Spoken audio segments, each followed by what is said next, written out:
नमस्कार, स्वागत है आपका सिविल हिंदी पीडिया के इस प्लेटफॉर्म पे। मेरा नाम है अभिषेक। दोस्तों, आज मैं एक इम्पॉर्टेंट रिपोर्ट लेकर आया हूँ जो कि हमारे प्रीलिम्स और मेंस एग्जामिनेशन के लिए बहुत इम्पॉर्टेंट है। इसका नाम है logistic ease across different states leads report. ठीक है, तो चलिए इसके बारे में पढ़ते हैं।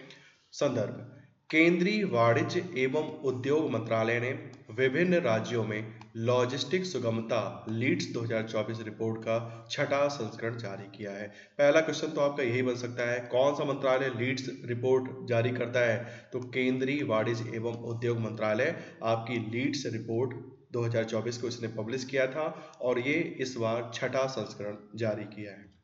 नेक्स्ट है logistic ease across different states reports के बारे में। तो डाटा संचालित यह रिपोर्ट या यह सूचकांक भारत के राज्यों एवं केंद्र शासित प्रदेशों के लॉजिस्टिक प्रदर्शन लॉजिस्टिक परफॉर्मेंस का मूल्यांकन करता है। इस सूचकांक की परिकल्पना विश्व बैंक के लॉजिस्टिक प्रदर्शन सूचकांक लॉजिस्टिक परफॉर्मेंस इंडेक्स की तर्ज पर किया गया था। ठीक है, तो ये जो रिपोर्ट है जो कि भारत ने स्टार्ट करी है, logistic ease across different states report, जिसको हम शॉर्ट में बोल देते हैं आपका लीड्स रिपोर्ट, इसकी जो हमको इंस्पिरेशन मिली है वो मिली है विश्व बैंक की एक रिपोर्ट आती है जिसका नाम है लॉजिस्टिक परफॉर्मेंस इंडेक्स। ठीक है, तो एक क्वेश्चन तो आपका ये भी बन सकता है कि विश्व बैंक आपका इस तरह से क्वेश्चन पूछा जा सकता है कि लॉजिस्टिक परफॉर्मेंस इंडेक्स कौन सा इंस्टीट्यूट पब्लिश करता है? तो हमें पता होना चाहिए ये विश्व बैंक पब्लिश करता है। ठीक है, इसी की तर्ज पर भारत ने logistic ease across different state reports को जारी करना स्टार्ट करा है। कब से? 2018 से। ठीक है, इसका पहला संस्करण वर्ष 2018 में जारी किया गया था। इस रिपोर्ट में राज्यों एवं केंद्र शासित प्रदेशों को उनके प्रदर्शन के आधार पर अचीवर्स, फास्ट मूवर्स और एस्पायरर्स, ठीक है, एस्पायरर्स के रूप में वर्गीकृत किया जाता है। तो जितने भी राज्य एवं केंद्र शासित प्रदेश हैं, या तो उनको अचीवर्स का मतलब की पोजीशन मिलेगी, या फिर फास्ट मूवर्स की, या फिर एस्पायरर्स की। ठीक है, नेक्स्ट है प्रमुख स्तंभ।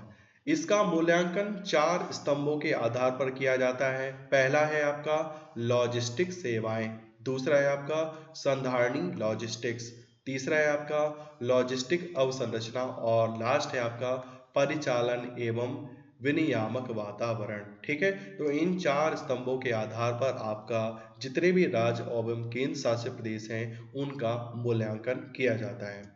फिर है राज्यों का वर्गीकरण। तो जितने भी राज्य एवं केंद्र शासित प्रदेश हैं इनको 4 समूहों में वर्गीकृत किया गया है। पहला है तटीय राज्य जो कोस्टल आपके स्टेट्स हैं, दूसरा है आपके लैंड लॉक या भू अवेष्टित राज्य। ठीक है, लैंड लॉक आपके राज्य हो गए।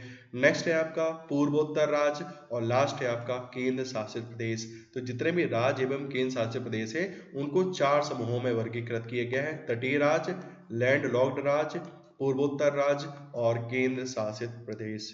ठीक है, तो इस बार की जो रिपोर्ट आई है उसके प्रमुख निष्कर्ष क्या है? तो तटीय राज्यों में जो अचीवर श्रेणी में कौन कौन से राज्य आए हैं? गुजरात, कर्नाटक, महाराष्ट्र, उड़ीसा और तमिलनाडु।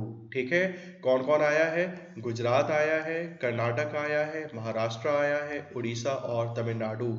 फास्ट मूवर्स कैटेगरी में आया है आपका आंध्र प्रदेश और गोवा, और एस्पायरर्स की कैटेगरी में आया है आपका केरल और पश्चिम बंगाल। ठीक है, तो हमको कम से कम अचीवर्स तो याद करने हैं कि तटीय राज्यों में सबसे अच्छी परफॉर्मेंस किसकी है? गुजरात की, फिर है कर्नाटक, फिर है महाराष्ट्र, फिर है उड़ीसा और तमिलनाडु। कम से कम इतना पहला तो अब याद करना ही पड़ेगा। ठीक है, अचीवर्स रेडी तटीय राज्य गुजरात। नेक्स्ट है आपका लैंड लॉक्ड भू अवेष्टित राज्य। तो लैंड लॉक्ड उसमें अचीवर्स कैटेगरी में आया है आपका हरियाणा, तेलंगाना, उत्तर प्रदेश और उत्तराखंड। ठीक है, तो आपका लैंड लॉक राज्यों में सबसे अच्छा परफॉर्मेंस शायद हरियाणा का है, इसीलिए इसको अचीवर्स की श्रेणी में रखा गया है। इसके बाद तेलंगाना है और उत्तर प्रदेश है। तो जो यूपी के एग्जाम देते हैं या आपके जो भी स्टेट का एग्जाम देते हैं, आपको अपनी राज्य की रैंकिंग थोड़ा सा याद करना पड़ेगा। तो उत्तर प्रदेश जिसका भी एग्जाम है उनको याद करना पड़ेगा कि उत्तर प्रदेश की जो रैंकिंग है वो अचीवर्स है। ठीक है, लैंड लॉक राज्यों में उत्तर प्रदेश अचीवर्स श्रेणी में आता है। नेक्स्ट है आपका फास्ट मूवर्स, तो फास्ट मूवर्स में आपका बिहार है, हिमाचल प्रदेश है, मध्य प्रदेश है, पंजाब है और राजस्थान है। ठीक है, और एस्पायरर्स की कैटेगरी में आता है छत्तीसगढ़ और झारखंड। तो ये कुल मिला के आपके लैंड लॉक्ड राज्य भी हैं। ठीक है, ज्योग्राफी के पॉइंट ऑफ व्यू से भी चीज बन सकती है आपकी। फिर आपका उत्तर पूर्वी राज्यों में, तो उत्तर पूर्वी राज्यों में अचीवर्स की श्रेणी में आता है आपका असम और अरुणाचल प्रदेश। फास्ट मूवर्स की कैटेगरी में आता है आपका मेघालय, मिजोरम, नागालैंड और सिक्किम, त्रिपुरा। और एस्पायरर्स की श्रेणी में आता है आपका मणिपुर। ठीक है, तो उत्तर पूर्वी राज्यों में सबसे अच्छा लॉजिस्टिक किस राज्य का है? असम और अरुणाचल प्रदेश का। नेक्स्ट है आपका केंद्र शासित प्रदेश, तो केंद्र शासित प्रदेश में अचीवर्स की श्रेणी में आते हैं आपके चंडीगढ़ और दिल्ली। फास्ट मूवर्स की कैटेगरी में आता है आपका दादरा एवं नगर हवेली और दमन एवं दीव, जम्मू एवं कश्मीर, लक्षद्वीप और पुडुचेरी। और एस्पायरर्स की कैटेगरी में आता है आपका अंडमान एवं निकोबार द्वीप समूह और लद्दाख। ठीक है, आगे बढ़ते हैं। तो इस रिपोर्ट के माध्यम से भारत सरकार कुछ सुझाव भी देती है। तो प्रमुख सुझाव क्या है? वाणिज्य एवं उद्योग मंत्रालय द्वारा राज्यों की लॉजिस्टिक क्षमता को बढ़ावा देने के लिए दिए गए सुझाव निम्नलिखित हैं। तो जो सुझाव दिए हैं इस रिपोर्ट के माध्यम से क्या है वो?